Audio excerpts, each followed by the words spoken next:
Dans le monde des jeux de gestion, Bullfrog Productions s'est fait une petite réputation dans les années 90, avec l'hôpital délirant de Thème Hospital et le donjon maléfique de Dungeon Keeper. Pourtant, il faut remonter à 1994 pour voir les débuts de la firme de Peter Molyneux dans ce genre jusque-là aride, avec les parcs d'attractions de Theme Park. Loin des interfaces austères des jeux de gestion précédents, Theme Park propose des graphismes cartoon, une approche humoristique et des mécaniques claires, assurant au titre un grand succès critique et commercial, se comptant en millions de copies écoulées.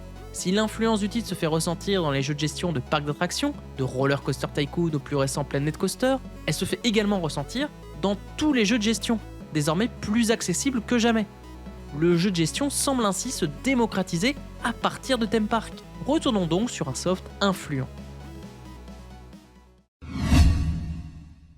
Cofondé en 1987 par un certain Peter Molyneux, Bullfrog Productions propose une grande diversité dans sa ludothèque. Des shoot'em up comme Fusion, la série de God Game Populous, la stratégie en temps réel de Powermonger, et même le FPS en tapis volant Magic Carpet.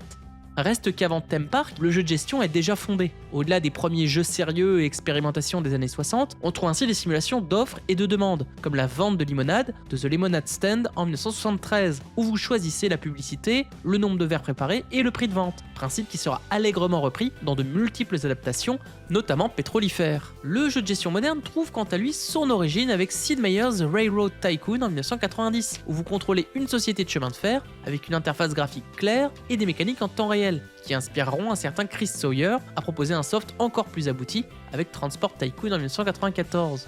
Pourtant, c'est bien Theme Park qui va apporter un vent de fraîcheur au genre.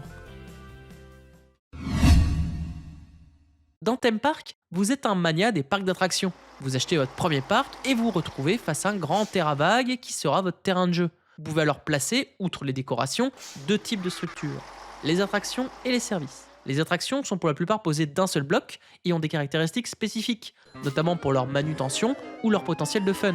Vous placez à côté une queue et une sortie. Certaines attractions, comme les fameux grands 8, requerront de votre part un tracé. Les services, eux, vont vous permettre de ramener encore plus d'argent, en vendant des ballons, des glaces ou en faisant payer diverses parties de fêtes foraines. Chaque service peut être ajusté en prix et même en composition, comme le taux de sucre dans une glace, pour inciter davantage à la consommation de boissons. Une fois les bases posées, vous rajoutez du staff pour la sécurité, l'animation, la propreté et l'entretien des attractions qui se détériorent avec l'utilisation. Vous pouvez ensuite ouvrir votre parc pour voir vos visiteurs qui ont payé l'entrée se déverser dans vos allées pour consommer. Même 30 ans plus tard, on s'y retrouve assez vite dans les mécaniques et dans les visuels. Il y a un côté hypnotique à voir la nuée de visiteurs se balader avec toutes les petites animations et musiques dans chacune des attractions qui donnent envie d'investir dans la recherche pour en débloquer de plus en plus. On pourrait quand même se passer des innombrables effets sonores des visiteurs qui toussent et des attractions qui lancent leur musique sans discontinuer là où vous mettez votre curseur à écran. Le soft conserve par ailleurs la profondeur de ses aînés. Vous pouvez investir en bourse, vous occuper du ravitaillement de chaque magasin, ajuster le moindre prix, investir dans la recherche et même négocier avec vos salariés en grève pour ajuster leur paye. Mais au-delà de cette profondeur, le jeu est attachant visuellement. Il y a des mécaniques suffisamment claires pour qu'on s'amuse juste à poser des routes et des attractions. Si Theme Park est daté dans ses effets sonores dans tous les sens et une interface qui reste quand même un brin archaïque, il détonne par sa profondeur de jeu d'une part et son charme cartoonesque d'autre part. D'autant qu'il est extrêmement facile de se prendre au jeu et de placer moult attractions en regardant les petits bonshommes se balader dans le parc, avec le même niveau de fascination que j'ai pu observer dans le premier SimCity. C'est en cela que Theme Park détonne par rapport aux jeux de gestion plus anciens et austères, en donnant du fun et aux novices et aux acharnés. Le premier jeu de gestion grand public est né. Il sera vite rejoint par ses successeurs directs, avec l'influent Theme Hospital en 97 et ses mécaniques de salle, ou encore la gestion de donjons maléfiques de Dungeon Keeper.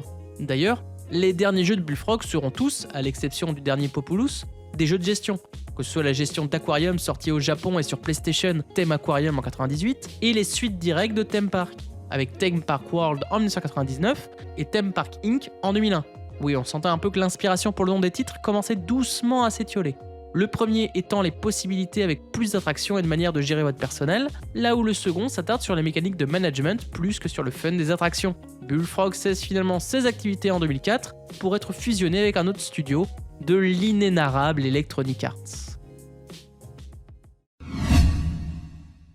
Theme Park a créé le jeu de gestion décontracté et fun qui s'étend avec Theme Hospital et Dungeon Keeper inspirant une foultitude de titres de gestion dans les années 2000. Il crée également sa propre niche de jeu de gestion de parc d'attractions, que Chris Sawyer récupère à partir de sa série Roller Coaster Tycoon en 99. 20 ans plus tard, c'est plutôt la série Planet Coaster et Parkitect qui continue dans les traces des grands 8 des aînés.